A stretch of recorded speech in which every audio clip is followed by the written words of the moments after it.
Good evening and welcome to the Kenyon Family Town Hall.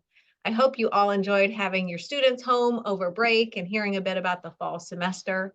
We're happy you've chosen to spend the evening with us tonight to learn a little bit more about what's in store for the spring. My name is Colleen Garland. I'm Vice President for Advancement here, and I will serve as your moderator this evening. My division works with families like you to help connect you to Kenyon. And of course, we look forward to working with your students after they graduate for many of the alumni activities we coordinate. Before we begin, just a reminder that you're all on mute to preserve the audio quality, but we do want to hear from you.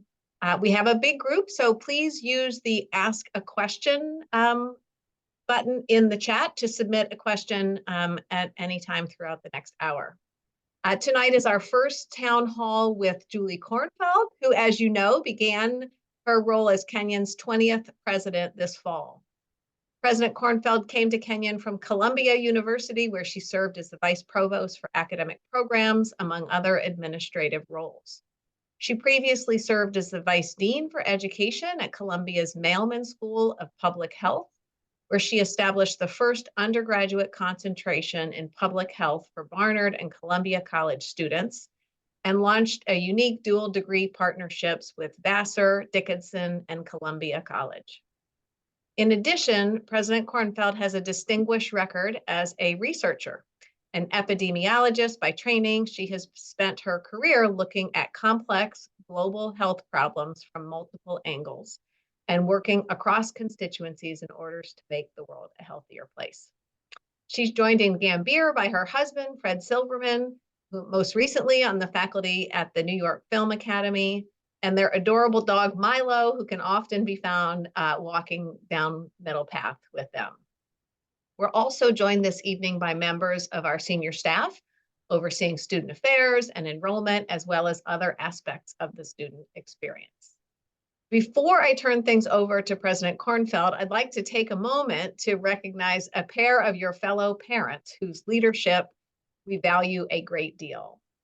Nikki Selden, parent of Katie, class of 25, and her husband Brian are the volunteer leaders for our Kenyon Parents Council. The KPC supports the college by encouraging philanthropy, hosting welcome events, acting as a liaison, and a resource for the Kenyon parent community. Nikki, I welcome you now to say a few words. Thank you, Colleen. I am very pleased to be here this evening with all of you. My husband, Brian, and I have the distinct pleasure of being the chairs of the Kenyon Parents Council, a job that we love very much.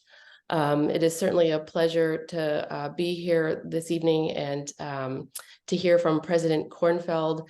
I was able to meet President Kornfeld back in October during family weekend.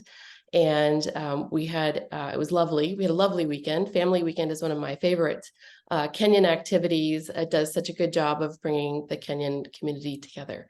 So thank you for having us tonight. You bet. Thank you, Nikki, and thanks for all that you do through KPC.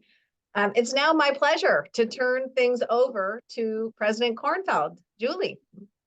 Thank you, Colleen, and thank you so much, Nikki, and to Brian for your wonderful service. It was a pleasure to do our little show during Parents Weekend. I enjoyed that, and I know I met many of you who were on this call during Parents Weekend, which was very early in my presidency. I've now been here for a total of 4 months, so this is old hat, but it's been a wonderful introduction to Kenyon. I'm really enjoying my time here. It's a little bit cold at the moment, but we're staying warm and really happy to welcome all of the students back on campus. It was getting a little quiet here in early January. Just to say a few things, I know I have just been thrilled to be here and to start my time here. I'm excited to be here. I have 3 children who attended liberal arts colleges, much like Kenyon, and had become convinced that a liberal arts education was where I wanted to spend the next phase of my career. I really saw the transformational impact of a liberal arts education on my children, one of whom is still there, enrolled as a sophomore at another liberal arts institution. But my two older children have just, I watch them grow intellectually, emotionally, and they're in wonderful postgraduate careers and opportunities that I know are due to much of what they learned and were taught how to think when they were in a liberal arts college. And I very much was excited when Kenyon approached me about this opportunity. And I really saw a similar commitment to a liberal arts education and to community when I visited and throughout the interview process. And I'm just thrilled to be here and felt very strongly that Kenyon has a strong foundation upon which to build for the future. So I'm thrilled to be here. I've not been disappointed since I've arrived at Kenyon. I have truly enjoyed getting to know all of your students, the faculty, our staff, and settling in on campus, attending events, athletic events, and social events, and just really have felt very welcomed by the community here and very honored to serve as Kenyon's 20th president. It feels very much like I'm in the right place, and from talking to your students, very much like they're in the right place for their education. And it's been a pleasure and an honor to be here. Thank you, Julie. As a fully residential college, living and learning together has been part of our DNA at Kenyon for 200 years. Hopefully you all saw last week that we launched a year-long bicentennial celebration. On campus, we marked that moment with a ribbon cutting at Bexley Hall, one of Kenyon's oldest buildings, and now in its third life as a residence for up to 40 students. We have Celestino Limas, Vice President for Student Affairs, with us tonight to answer any specific housing questions that you may have. But Julie, you're one of Kenyon's newest residents, one of Gambier's newest residents. I wanted to ask you to reflect a bit on the residential experience at Kenyon and how you believe it shapes our community. Sure. I can comment a little bit in my brief time, but for those of you who don't know, I live right off of Middle Path, just across the way here, and have very much enjoyed being a campus resident. I think it is an incredible community, and you see when you're living here how meaningful that residential experience is to our students, and it really contributes to this community where our students and our faculty and staff engage both inside the classroom and outside the classroom, and that there's tremendous support for one another among the students and among the faculty and staff and students. And I'm just seeing that in many different examples. I see it every morning when I take my dog for a walk and I run into students and they tell me about their lives here. And they're just, I've had wonderful examples in a recent Wednesday evening, just to share with you what it a bit feels like to live here. We got an email late in the afternoon from a student because it's trivia night at the Village Inn. And one of the students asked if I would come, and if I showed up, her team would get 10 extra points. And so I took off my pajamas because it was a 10 p.m. and walked over to the Village Inn and was able to jump in and join the fun. And there were faculty there and students there, and just a really wonderful atmosphere. The team did not win, despite the fact that I showed up, but it was a wonderful experience and an opportunity for me to see just some of the life on campus. And I think there's also something incredibly special. I'll share another story if you'll indulge me. Of recently had an interaction with a parent who shared with me that their student had told them about my dog, and had also shared with a faculty member that they were missing their dog, and actually feeling, this is around finals time or towards the end of the semester, feeling a bit overwhelmed and stressed. And faculty member actually offered and took the student with their dog to the dog park, which is down by the athletic field here, and spent an hour with the student, helping them just reconnect with their dog and with the community. And that story stays with me because I think it's emblematic of the many faculty-student relationships we have here, and how supportive our faculty are of our students. And it's been a challenging year, and so I think that support has really mattered. So I think that this residential college experience is really special, and Kenyon fully embraces it, and I'm thrilled to be a part of it, living here on campus. I love those stories. So to our guest on screen, just a reminder to use the submit question in the chat. We'll get to your questions soon, but we want to make sure we're getting your voice in here. Let's stay on the topic of community a bit, Julie. I know there are some aspects of being a part of the community that have been difficult since the impact of October 7th. So could we ask you to reflect a bit on that? Sure, I'm happy to. I don't think I have to tell anyone on the screen that this is a difficult moment in the world, and a difficult moment on college campuses. I think we've all been seeing that, and certainly our students and our community has been impacted by these world events as well. I think I'll speak, I think, on behalf of our senior leadership team here.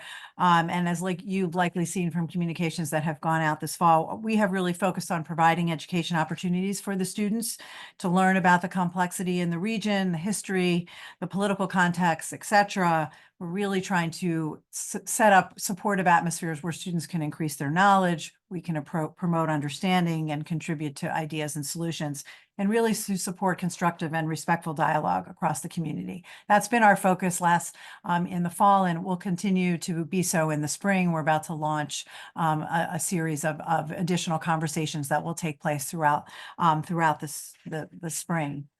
It's also been our focus to support the mental health and well-being of our students. That's always a focus here, but I think particularly during this moment, that's a high priority for us and for our faculty and our community to support our students. I have been frankly very impressed with the community here. We have all seen awful scenes on campuses around the country. We have not experienced that here.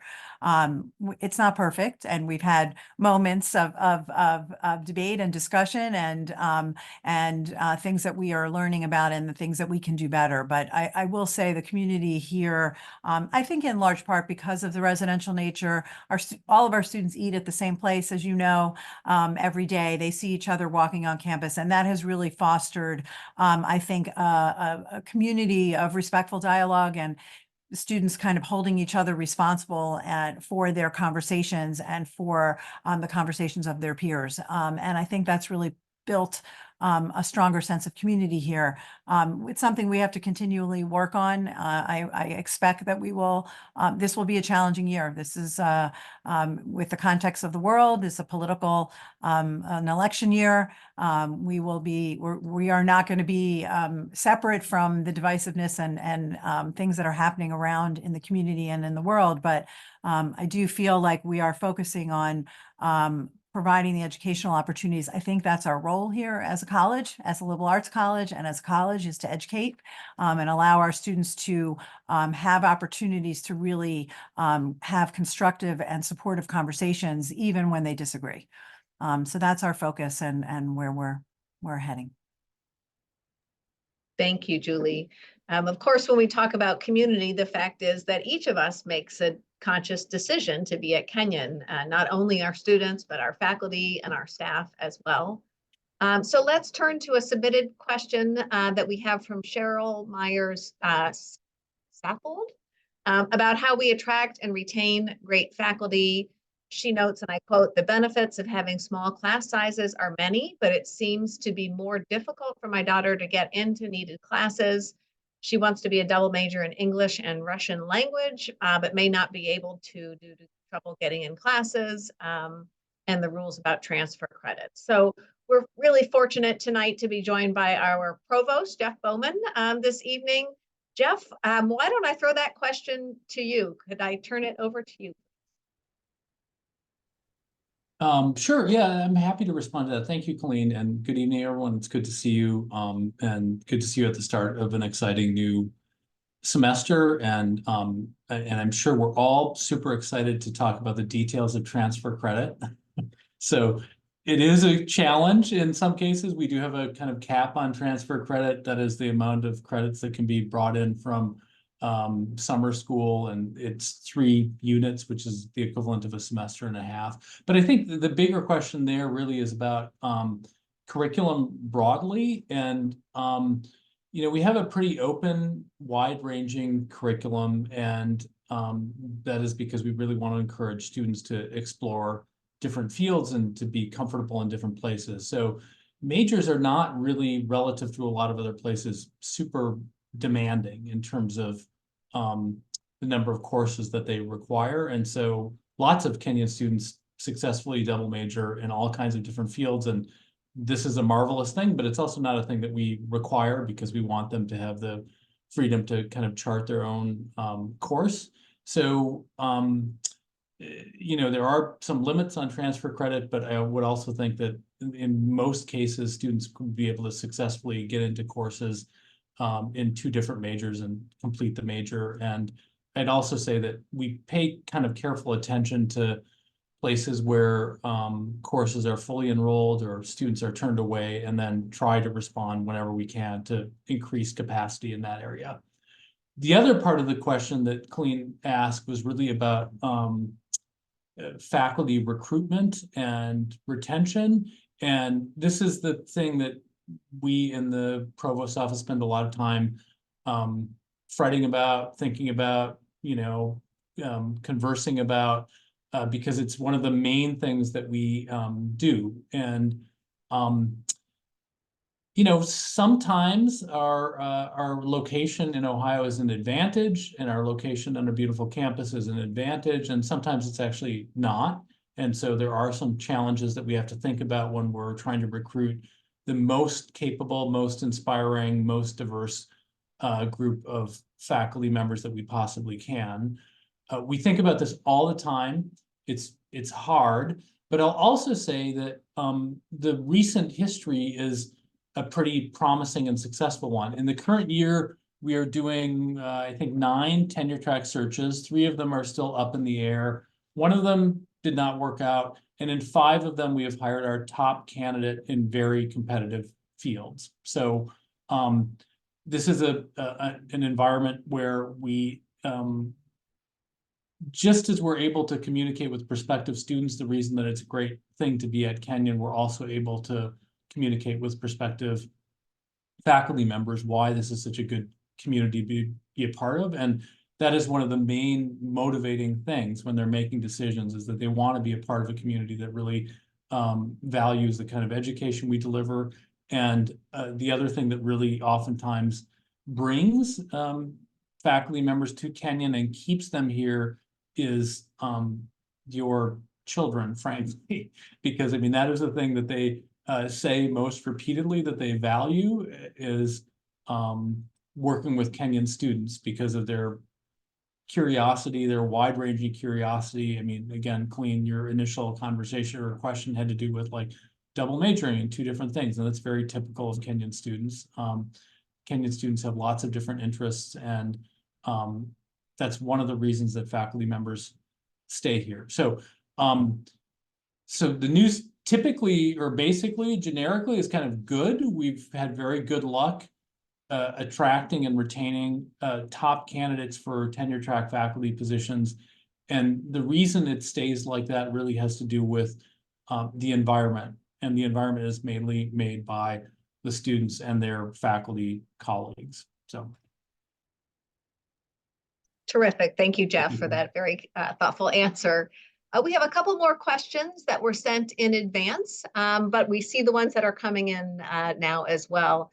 Julie, I wonder if you might like to address the first part of a question that we received about our seniors. This comes from senior parent Wendy Dorn. She asks if we're planning, and I quote, some acknowledgement of the special challenges this class endured arriving as new college freshmen in August of 2020 under pandemic restrictions. Those who chose to come to campus lived relatively isolated lives, had minimal student orientation gatherings, and had to have all their meals out of disposable boxes, much of the time as takeout, eaten alone in their single rooms. I do not want the college to forget that these students made the active decision to soldier through these conditions in pursuit of their Kenyon education, and I close quote. So I know, Julie, you were not at Kenyon during the pandemic, but this must be very much on your mind as a public health professional who is used to examining these issues holistically. So would you like to say a few words about this? I'm happy to. I mean, I think one of the wonderful things that has happened since I've arrived is I've seen just a robust and truly engaged student community. I think they're making up for lost time in many ways, and they're showing up for events and participating in it so fully. And I think in large part, many of our seniors are making up for some of the activities they were not able to participate in. I will say, I'll make a little announcement here that some of my senior staff team don't know yet either, but we are going in the fall. We hosted an event at Cromwell, which is the presidential house, and a couple of seniors came up to me and mentioned that they had not been to the president's house, in large part because they were here during the pandemic when things were closed down, and then there was a presidential transition, and that made me think that what we are going to do in this spring, and we're going to announce this to the students in the coming weeks, is host a series of dinners. So each of the seniors will have the opportunity to have dinner at the presidential house with me in small groups of about 20. They don't all have to come, and they'll be able to sign up for a series of evenings. But part of that is for a chance for me to hear from them what their experiences have been throughout their time here, knowing that they were challenged in the beginning and what has worked for them in terms of really being able to integrate themselves in the community, what they have and what they hope we learn from their experience. I'm excited to have those interactions with them. We'll do other special things, I know, for the seniors, but I wanted to mention that because I think in particular, it's an opportunity for me to get to know the seniors in some small group settings, and for me to hear and learn from them what they really value and what was challenging for them, so that we can continue to do better going forward. So I'm looking forward to kicking that off. If you're a parent of a senior, they don't know about this yet, but we're going to announce this in the coming weeks, and they'll have a chance to sign up and join for these dinners. I love that, and I suspect those invitations will be very well received. Thank you, Julie. I will also add that the alumni office is very well aware of treating this group as a special cohort, and we've been talking about ways to recognize and celebrate them. The team in advancement that works with seniors and young alumni organized a pub night in October for the senior class. It was pretty well received.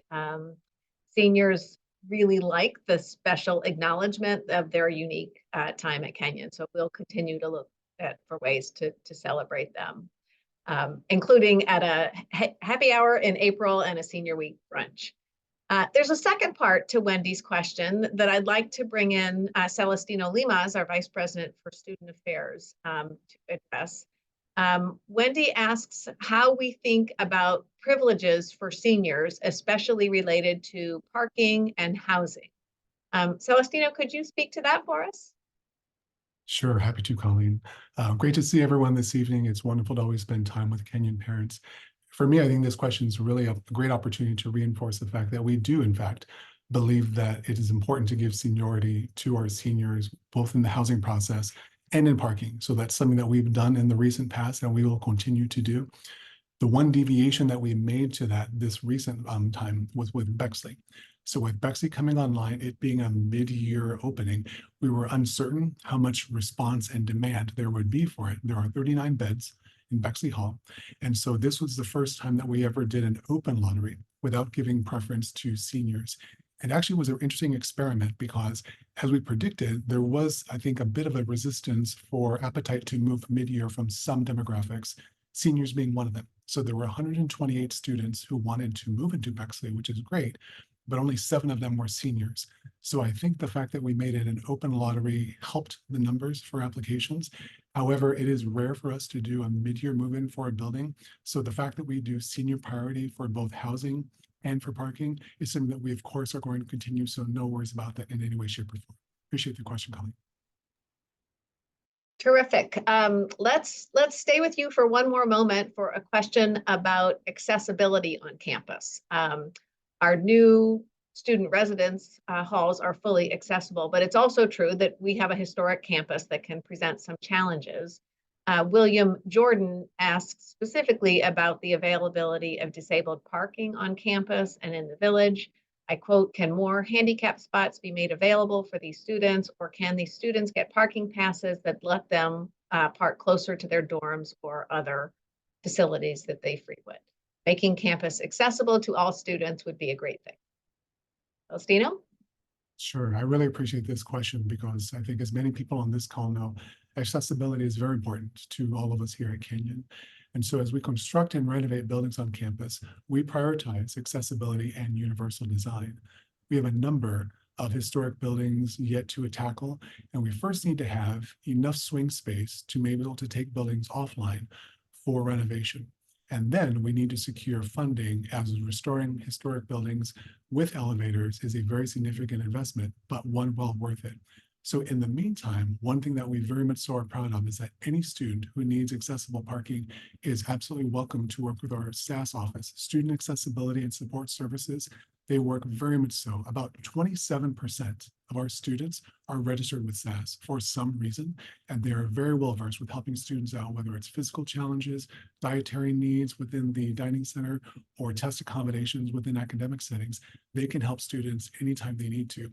With parking, SAS would then work with campus safety to get parking accommodations made for those students. So I would encourage any parent, encourage your student to make sure they reach out to SAS and they can help with accessible parking issues straight away. Appreciate the question.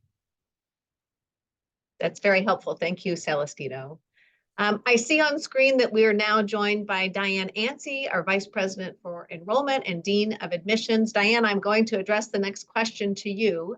We've received one from Ashling Peterson, a parent for the class of 2026, who asks, and I quote, "Can you share Kenyon's plan for strategic enrollment over the next 5 years? What is the target for enrollment?"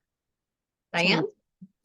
Well, I want to agree with my colleagues who have had the opportunity to welcome you tonight, that it is lovely to see you all. Watching your names go by as you entered the room, I, of course, recognized a great many of them. I know I've had opportunity to do this with you before, but I'm going to take it again to say thank you so very much for the gift of your children. I think I am perhaps the luckiest admissions dean in the world because of your children. The students who apply to and enroll at Kenyon are an amazingly self-selecting group of very talented and smart students who I think have a certain maturity or chutzpah to them to say, yes, I am interested in Central Ohio and the kind of community to which we are also committed. It is truly a pleasure to work with all of them. Kenyon, quite heroically, I will say, conducted a strategic plan in the middle of a global pandemic. We conducted all of our strategic planning meetings virtually because, of course, we weren't permitted to actually be in a room together.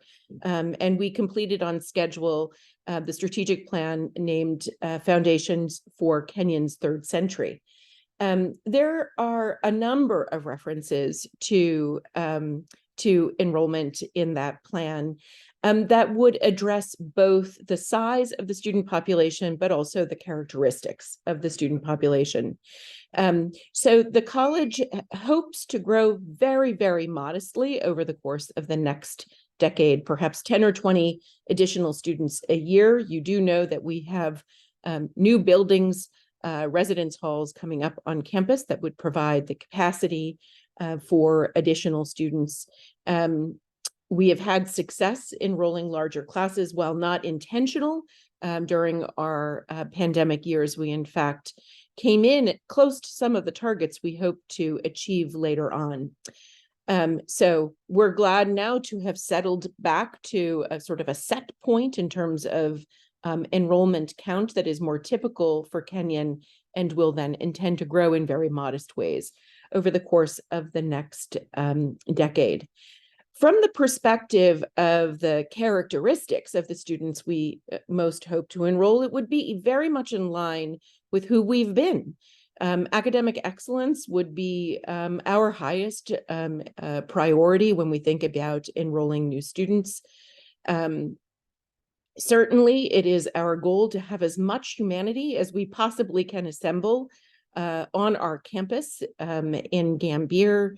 We value talent. I know that there's actually a number of parents. I recognize the names of parents of talented student athletes here at Kenyon who contribute so much on the playing field as well as in the classroom. Talent matters, you know, whether it is on the field or in an orchestra, and in a variety of ways. So those are modest growth and a continued commitment to academic excellence and to reach and to talent. Thank you, Diane. Stay with me one more moment because I'll direct the next question to you as well. It comes from Lisa Mooney, parent of the class of 27, who asks, most people who know Kenyon love Kenyon. How can the college raise awareness of the school nationally? She says Kenyon seems to be the best kept secret, understanding that it is a conscious decision to go to school in a rural area. So I know this is something you think about a lot. You, of course, work closely with Janet Marsden and her team and communications, but could you talk a little bit about awareness raising? Sure. And, you know, I neglected to mention, and in fact, I probably should change my name here on screen because I am Diane Nancy, Dean of Admission, and also P26. I have my one and only child is a sophomore at Kenyon and who is having an extremely happy experience. Well, I think that I agree. I think people who are connected to Kenyon typically love Kenyon. It does take a village to get our work done. And so while this recommendation may seem exceedingly simple, it would be my hope that for those of you who are having a positive experience, whose children are having a positive experience, to tell that story when you have the opportunity to do so. There is also something more concrete you could do in the event you were to encounter a talented high school junior or senior who you think might be a particularly good match to Kenyon. Our territory managers in admissions, our talented staff, are always happy to talk to people who have a recommendation to make. It's easy. All you have to do is go to the admissions office website. You can go and find the admissions officer or the territory manager who is responsible for the student's territory, and you might drop a note to that admissions person or to feel free to pass their information along to a talented high school junior or senior. So that would be a very direct way, but you know, work colleagues, family members, neighbors, you never know who's going to have a high school student. Or even, you know, when I think about Jeff referenced, you know, some of the similarities of what we do, right? He's recruiting talented faculty members just as we're recruiting talented students. You never know. You might want to spread the love and the good word to somebody who might even be seeking an employment opportunity here. So I would encourage you, and I think Janet, who is on the screen, I think she's on screen number 3. I suspect that she would, I would hope that she would nod in agreement that telling your story and spreading the word would be a great thing.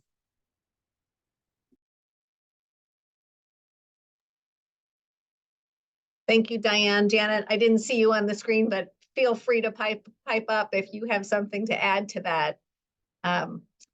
If not, Julie, I think I will come back to you again from the class of 2026. Ian Neidel asks, what kind of dog do you have? So I will let you answer that, but I will just give a little plug for your Instagram account. So Ian and any others on the screen who want to see semi-frequent photos of Milo might just follow the @Prez Kornfeld Instagram account. Julie? I'm happy to field that hard-hitting question. Milo is a miniature poodle and very much loves his life here on campus and all of the attention that he gets from students. It's been a wonderful it's been a wonderful way actually to get to know your students having Milo. If I walk the dog, students are more likely to approach me and gives me a chance to get to know them and have a conversation with them, other than when I'm walking alone and people are less likely to do that. So enjoying having him on campus. He's a little unhappy with all the snow and very cold weather right now, but he's doing well here. So thank you. Okay, so you get one softball question, then maybe one that's a little more challenging. The next question comes from Trevor Brown. Trevor, first of all, thanks us for organizing the event and for all of those members of senior staff on the screen for taking the time to be here, particularly to President Kornfeld, who takes on the role of president at a particularly challenging time in higher ed. So the question is, given that a growing number of Americans see declining value in a college degree, including many who have one, how do you make the case for pursuing a baccalaureate from a liberal arts college? What do you see as the value of the degree, not just for the students pursuing it, but for the broader community? Great question, Trevor. Yeah, it's a great question. And I just returned from a conference of presidents, and this was very much a topic of conversation in terms of and you know, I find we're in a bit of an ironic moment, for lack of a better word, in the sense that you know, we spend time in small liberal arts colleges, and in particular here at Kenyon, training our students to be global citizens, right? To think very critically, to think about complex problems, to challenge themselves, to think about their role in the world, and how they want to plan for their life in the world in a meaningful way. I think our faculty are dedicated to that. I think our students are dedicated to that. And in the way, and in the moment that we find ourselves in the world, that's what the world needs from us and from our college graduates, right? We need to graduate critical thinkers, people who know how to synthesize and difficult information and apply that information and knowledge towards solving complex problems. So you know, it's a frustrating moment, I think, in higher ed as a higher education leadership, because I think the work that we're doing every day is actually what's needed most in the world. And I actually think our kinds of small liberal arts colleges are the most prepared to do that work, and yet it's being challenged. And so I think, you know, I think it's incumbent upon us, me as a president and my colleagues and who are presidents of similar colleges, to not be afraid of this conversation, to be advocates in the world about the value add that we're providing here in our classrooms and in our communities every single day. And I think we need to have those conversations in places where people are suspicious of us or wondering why we are in this, you know, in this moment and are challenging this moment in higher ed. So I think we have to not only talk to one another as fellow presidents in colleges and to our community, but talk outside of our community about the value. But it is an unfortunate, I think, an ironic moment in the sense that I think what we are doing here is so needed in the world. When I meet the students, our students, and talk to them and think about the challenging questions they're asking of our faculty and of themselves, and how they want to think about that, applying what they're learning here to careers and lives with meaning. I think that's what we want and need in the world, and that's what we do. So we just need to continue advocating for and showing and demonstrating the value of that. Thank you, Julie. That's terrific. Of course, we said at the outset, we began this semester with the launch of Kenyon's bicentennial. You should have all received a kickoff message, and I'd like to just point out that on Sunday, as your students were welcomed back to campus with bicentennial cupcakes, and that was just the first of many moments, small and large, that we'll be doing to mark 200 years throughout the calendar year. This April, your students will be able to take part in Julie's official inauguration as president. Just the 20th time we've done this as a community. So Julie, is there anything in particular you're looking forward to with the inauguration in the spring?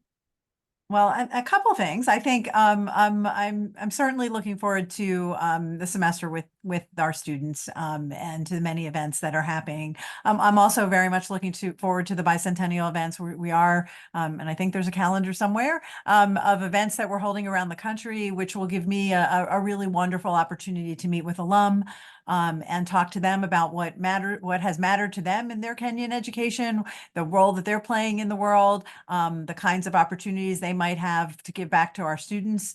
And so I'm really excited to have that opportunity to get to know a broader group of Kenyon alum and families, and that will be a really exciting opportunity the bicentennial will provide. I guess on a more personal note, I'm going to be teaching a class in the fall. I'm very excited about that opportunity to be in the classroom with Kenyon students. Many of you know, I came up earlier, I'm an epidemiologist and I have taught a graduate level public health course at Columbia and for 7 or 8 years now, and I'm going to teach that class here at Kenyon in the fall. Interesting, I think before I arrived at Kenyon, I'll say I thought, oh, this is a graduate level course, I'm going to have to adapt it for undergraduates.